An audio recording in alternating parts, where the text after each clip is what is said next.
ابھی ابھی یہ بند ہوئی ہیں، سب بند ہو گئی ہیں. دیکھیں چین چین چین کی آواز آ رہی ہے یار.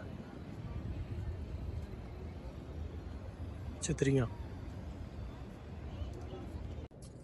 اچھا، آپ کو پتہ ہے کہ مسجد نبوی کے جو باہر کے جو گیٹ ہیں، جو باہر سے جب اندر آتے ہیں تو ان کی تعداد 71 ہے، اور جو مسجد نبوی کے اندر کے گیٹ ہیں جس میں داخل ہو کے بندہ مسجد کے اندر آتا ہے وہ 41 ہیں، 41 ہے. باہر کے 71 ہیں اور اندر کے 41 ہیں، 41. میں نے سوچا آپ کو بھی بتا دوں. اور یہ مسجد قباء کے بعد دوسری مسجد ہے جو آپ صلی اللہ علیہ وسلم نے ہجرت کے بعد جو ہے مدینہ شریف میں بنائی تھی. پہلی اسلام کی مسجد جو ہے وہ مسجد قباء ہے.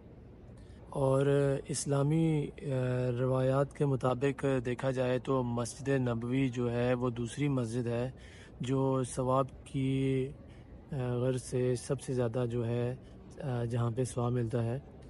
مکہ مکرمہ میں اگر آپ ایک فرض جو ہے نماز ادا کرتے ہیں تو آپ کو 1,00,000 نمازوں کا ثواب ملتا ہے، اور جیسے کہ آپ مسجد نبوی میں ایک نماز ادا کریں تو آپ کو 50,000 نمازوں کا ثواب ملتا ہے. کہہ دیں سبحان اللہ. ہمارے ساتھ جو ہے وہ نائک رؤوف صاحب آئے ہوئے ہیں جو گروپ میں، وہ پتہ ہے کیا کہہ رہے تھے کہ اگر بندہ پوری زندگی نماز نہ پڑھے اور جو ہے جو مکہ میں ایک نماز پڑھے 1,00,000 نمازوں کا ثواب، مدینہ میں ایک نماز پڑھے 50,000 نمازوں کا ثواب. ماشاءاللہ کتنا زیادہ. اگر بندہ 20 دن رہتا ہے 20 نمازیں پڑھے مکہ میں تو کتنی نمازوں کا ثواب ملتا ہے. مطلب پچھلی انسان کی جتنی بھی نمازیں قضا ہوئی ہیں وہ کور ہو جاتی ہیں. اللہ تعالیٰ نے انسان کی بخشش کے کتنے راستے بنائے ہوئے ہیں اگر انسان سوچے تو. جب آپ صلی اللہ علیہ وسلم مکہ سے مدینہ ہجرت کر کے آئے تھے تو تب آپ صلی اللہ علیہ وسلم نے مسجد نبوی کی بنیاد رکھی تھی. اگر اسلامی روایات کے مطابق اس مسجد میں وہ مقام بھی واقع ہے جسے ریاض الجنہ یا جنت کے باغوں میں سے ایک باغ کہا جاتا ہے. صحیح بخاری میں ابو ہریرہ سے منسوب ایک حدیث کے مطابق پیغمبر اسلام نے کہا تھا کہ میرے گھر اور مسجد نبوی کے ممبر کے درمیان ایک جگہ جنت کے باغ کا ٹکڑا ہے. آپ صلی اللہ علیہ وسلم کے گھر اور مسجد نبوی کے ممبر کے درمیان جہاں پہ آپ صلی اللہ علیہ وسلم خطبہ دیتے تھے اس کے درمیان جو حصہ ہے، جو جگہ ہے، وہ جنت کے باغوں میں سے ایک باغ ہے. سبحان اللہ. میں گیا تھا الحمدللہ، وہاں پہ نفل ادا کیے ہیں، دعا کی ہے.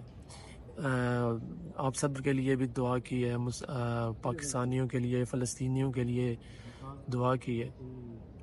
جو لوگ میری ویڈیو دیکھ رہے ہیں ان کے لیے بھی میں نے الحمدللہ دعا کی ہے. اللہ تعالیٰ ان کو بھی اس گھر کی بادب حاضر نصیب فرمائے، اس در کی، اس آستانے کی بادب حاضر نصیب فرمائے، اور اپنے خانہ کعبہ کے ارد گرد طواف کرنے کی جو ہے توفیق دے، اور ان کو جلد سے جلد اس گھر میں بلائے. آپ کو پتہ ہے ایک مزے کی بات ہے کہ مسجد نبوی کے اندر جو ہے جو کیپیسٹی ہے نمازیوں کی نماز پڑھنے کی وہ 1,00,000 ہے. اور اگر مطلب میں سمجھتا ہوں کہ اگر تھوڑا، کیونکہ میں نے جیسے دیکھا ہے، میں مسجد کے اندر بیٹھا ہوں ابھی، میں نے جیسے دیکھا ہے کہ اگر بندہ تھوڑا جڑ کے کھڑا ہو تو زیادہ بھی ہو سکتے ہیں، 2-3 لاکھ بھی کھڑے ہو سکتے ہیں، کیونکہ لوگ بڑے کھلے ڈلے ہو کے کھڑے ہوتے ہیں. اور ٹوٹل جو ہے مطلب باہر کا جو ایریا دیکھا جائے تو وہ اگر سارا حساب سے دیکھا جائے تو بہت بڑی تعداد ہے جو مطلب اس کے مسجد میں نماز پڑھ سکتی ہے. مسجد نبوی کے اندر کا جو حصہ ہے وہ یہ ہے. جو باہر کا حصہ ہے وہ الگ ہے، جو باہر کا حصہ ہے وہ بھی مسجد میں شامل ہوتا ہے. اس میں اگر کوئی نماز پڑھے گا تو اس کو بھی 50,000 نمازوں کا ثواب ملے گا، اور وہ بھی مسجد کا حصہ ہے. اور لوگ باہر بھی نماز پڑھ رہے تھے سم ٹائم. تو جو امام صاحب ہیں وہ تو ریاض الجنہ میں کھڑے ہو کے نماز پڑھا رہے ہوتے ہیں، اور جو ہے باقی کچھ لوگ ہوتے ہیں کہ وہ امام صاحب سے بھی آگے کھڑے ہوتے ہیں اگر دیکھا جائے. لیکن ان کے لیے کیونکہ مطلب جگہ کی کمی کی وجہ سے ان کو مجبوری کے طور پہ آگے کھڑا ہونا پڑتا ہے۔ کچھ لوگ جو ہے وہ کہتے ہیں کہ امام کے آگے اس طرح نہیں کھڑا ہونا چاہیے، لیکن عربیوں نے جو یہاں کے انتظامیہ کے ہیں لوگ، انہوں نے صفیں وغیرہ بچھائی ہوتی ہیں، تو انہوں نے سارا انتظام کیا ہوتا ہے، وہ خود ان لوگوں کو آگے وہاں پہ بٹھا رہے ہوتے ہیں کہ ابھی پیچھے جگہ نہیں ہے، اب یہاں پہ بیٹھ سکتے ہو، کوئی مسئلہ نہیں ہے۔ اگر اس طرح اس لحاظ دیکھا جائے تو 2012 کی تحقیق کے مطابق وسعت و جس طرح انہوں نے وسیع کیا ہے اس مسجد کو مزید، تو ابھی جو ہے الحمدللہ مسجد نبوی میں ایک وقت میں اگر دیکھا جائے تو 18 لاکھ جو بندے ہیں وہ نماز ادا کر سکتے ہیں۔ کہہ دے سبحان اللہ۔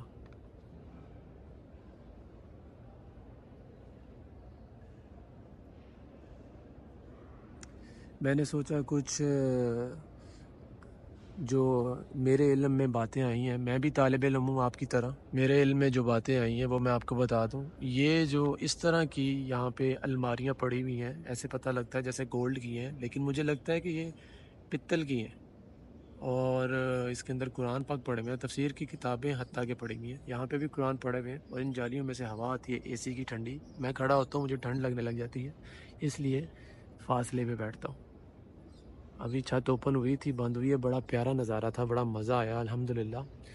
تو انشاءاللہ مسجد ریاض الجنہ کا بھی میں گیا تھا، وہاں پہ میں نے الحمدللہ نفل بھی ادا کیے تھے، نفل ادا کر کے دعا مانگ کے پھر اس کے بعد میں نے آپ لوگوں کے لیے ویڈیو بھی بنائی تھی، پھر اس کے بعد جنت البقیع میں گیا، فاتحہ خوانی کی، دعا کی، اس کے بعد آپ لوگوں کے لیے ویڈیو بھی بنائی زیارت کے لیے۔ میں نے کہا سوچا جو لوگ نہیں آ سکتے، جو لوگ نہیں آ رہے، ان لوگوں کی زیارت کا کچھ اہتمام کیا جائے، ان کے لیے پھر میں نے ویڈیو بنائی جنت البقیع کی، اور جنت البقیع کی ایک ویڈیو ایسی بھی بنائی ہے میں نے جس میں کیسے بندے کو جو ہے کوئی بندہ اگر مدینہ میں فوت ہوتا ہے یا مسجد میں فوت ہو جاتا ہے یا مدینہ کے جو رہنے والے لوگ ہیں فوت ہو جاتے ہیں، اس کو جنت البقیع میں اگر مدفن کیا جاتا ہے تو کیسے اس کو دفن کیا جاتا ہے، اس کے بارے میں بھی ساری میں نے ویڈیو بنائی ہے۔ تو انشاءاللہ وہ بھی میں شیئر کروں گا آپ کے ساتھ۔ آپ جو لوگ چینل کو دیکھ رہے ہیں وہ ضرور سبسکرائب کیجئے گا۔ میں بھی طالب علم ہوں، مجھ سے کوئی غلطی ہو تو کمنٹ سیکشن میں ضرور بتائیے گا، اپنی رائے کا اظہار لازمی کیجئے گا، مجھے بہت زیادہ خوشی ہوگی، اور میری رہنمائی آپ نے بھی فرمانی ہے جہاں سے میں غلطی کروں۔ اور یہ دیکھیں ماشاءاللہ سبحان اللہ، آپ کو پتہ ہے یہ جو لائٹ جل رہی ہے نا، یہ اس کا جو فریم ہے نا، فریم آگے پیچھے یہ بھی گولڈ کا ہے، سبحان اللہ۔ اور اتنا بڑا سسٹم ہے نا، دروازے اور یہ سب کچھ اتنا بڑا سسٹم ہے تو میں کچھ الفاظ میں بتا نہیں سکتا۔ کچھ لوگ پھر یہاں پہ آرام کرنے لگ جاتے ہیں، بیٹھے ہوئے ہیں پیچھے، کچھ لوگ یہاں پہ کھڑے ہیں، کولر یہاں پہ چینج کر رہے تھے، ابھی یہاں پہ نئے کولر رکھ کے گئے ہیں پانی بھر کے اس کے اندر۔ وہ ایک بندہ جو ہے یہ یہاں پہ بیٹھا ہوا ہے، یہاں پہ شیخ کی جگہ ہے، جو شیخ یہاں پہ بیٹھتا ہے اور نظر رکھتے ہیں نمازیوں پہ کوئی غلط ایکٹیویٹی وغیرہ نہ ہو اس لیے بھی، اور مختلف کاموں کے لیے یہ کرسی، یہ جو مسند ہے یہ استعمال ہوتی ہے۔ یہ ایک جگہ لکھا ہوا ہے کہ مسجد کو وسعت دینے کا حالیہ منصوبہ جو شاہ عبداللہ نے 2012 شروع کروایا تھا، 2012 میں شروع کروایا تھا، پایا تکمیل تک پہنچنے پر 18 لاکھ افراد کے لیے اس مسجد میں بیک وقت نماز ادا کرنے کی گنجائش فراہم کر دے گا۔ مطلب 2012 میں 18 لاکھ، تو ابھی الحمدللہ 18 لاکھ جو بندے ہیں اس مسجد میں نماز ادا کر سکتے ہیں، مسجد کے جو باہر کا حصہ ہے وہاں پہ بھی اور مسجد میں بھی یہ 18 لاکھ جو بندے ہیں وہ نماز ادا کر سکتے ہیں۔ اور میں اس طرف صبح کے ٹائم باہر کی طرف میں اور امی بیٹھے ہوئے تھے، ٹھنڈک لگ رہی تھی، چادر نہیں رکھ کے آیا تھا نا، مطلب جرسی بھی نہیں پہنی ہوئی تھی، صبح کے وقت ٹھنڈک ہوتی ہے الحمدللہ۔ تو طائف کی طرف سے ہوائیں آتی ہیں ٹھنڈی ٹھنڈی، اور بارش نہ ہونے کی وجہ سے ہوائیں تھوڑی سوکھی خشک ہوتی ہیں، ڈرائی ہوتی ہیں، جس کی وجہ سے ہونٹ دیکھیں میرے خراب ہے، تو خراب ہونے کی وجہ سے چپ سٹک لی تھی میں نے۔ ان کے لحاظ سے یہاں پہ نا مطلب مہنگائی نہیں ہے، ہمارے لحاظ سے مہنگائی ہے، تو یہ چپ سٹک میں نے لبیلو کی لی تھی، ٹھیک ہے، میں ایڈورٹائزمنٹ نہیں کر رہا ان کی، لیکن ویسے میں بول رہا ہوں اچھی ہے، لیکن ابھی تک مجھے کوئی خاص فرق نہیں پڑا اسی طرح، کیونکہ ہوا تو چل رہی ہے، چونکہ بارش تو ہوئی نہیں، تو دیکھیں آرام آتا ہے۔ دعا کیجیے گا آپ بھی میرے لیے۔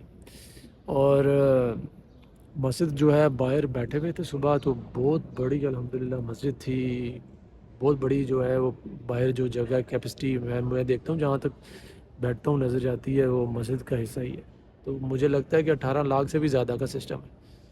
تو لوگ کھلے ڈلے ہو کے کھڑے ہوتے ہیں، تھوڑے اہتمام کے ساتھ دھیان سے کھڑے ہوں، تو میرے خیال میں زیادہ مسجد کی جگہ جو ہے 18 لاکھ سے بھی زیادہ ہے۔ یہ آپ دیکھ سکتے ہیں وہ اینڈ تک، ادھر سے لے کے یہ پیچھے وہ اینڈ تک یہ سارا مسجد ہے۔ اور اس طرف سے یہ دیکھیں، یہ ادھر دیوار پہ ختم نہیں ہو جاتا، اس طرف سے اگر آپ پیچھے کی طرف دیکھیں اس طرف آگے جاتا ہے۔ یہاں پہ انہوں نے مطلب یہ سیکشن الگ ہے، وہاں پہ آگے اینڈ وہاں پہ، اور اس جگہ پہ بھی یہ ویسے ہی انہوں نے لکڑی کا کام کیا ہوا ہے، ایک بنایا ہوا ہے، تو اس کے پیچھے بھی جو ہے مطلب مسجد کا حصہ یہ سارا۔ کہہ دیں سبحان اللہ۔ عصر کے بعد اور مغرب سے کچھ دیر پہلے منڈے اور جمعرات کو، سوموار اور جمعرات کو کھانے کا اہتمام ہوتا ہے۔ کھانے میں کھجور ہوتی ہے، دہی ہوتا ہے، پانی ہوتا ہے، اور اس کے بعد اچار مسالے کی طرح اس کے اندر تل مکس ہوتے ہیں، وہ ہوتا ہے، آپ وہ دہی کے اندر مکس کرتے ہیں۔ کہوہ وغیرہ ہوتا ہے، پانی ہوتا ہے۔ کہوہ یہ جو ہوتا ہے بڑا بہترین ہوتا ہے، یہ گلے کے لیے بہت ہی زبردست ہوتا ہے، خوشبودار ہوتا ہے، الائچیوں والا، اس کے اندر ادرک وغیرہ ڈلی ہوتی ہے، اور ڈیفرنٹ قسم کے، ایک قسم کا کہوہ نہیں ہوتا، پودنے والا کہوہ بھی ہوتا ہے اور دوسرا والا بھی ہوتا ہے، اور مجھے تو بڑا مزہ آیا تھا یہ آئٹم کھا کے۔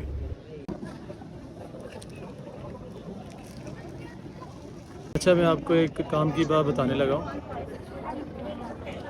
یہ آپ دیکھ رہے ہیں سامنے 32 نمبر لکھا ہوا ہے، تو جس بندے نے اندر جانا ہے 32 نمبر سے، بندے نہیں بندی ہیں، عورت نے، تو وہ اس راستے سے جائے گا۔ اگر اس نے روزہ رسول کی جالیوں کو اس کی زیارت کرنی ہے وہ اس طرف سے جائے گا، ٹھیک ہے؟ 32 جو ہے نمبر دروازے سے وہ اندر جائے گی عورت۔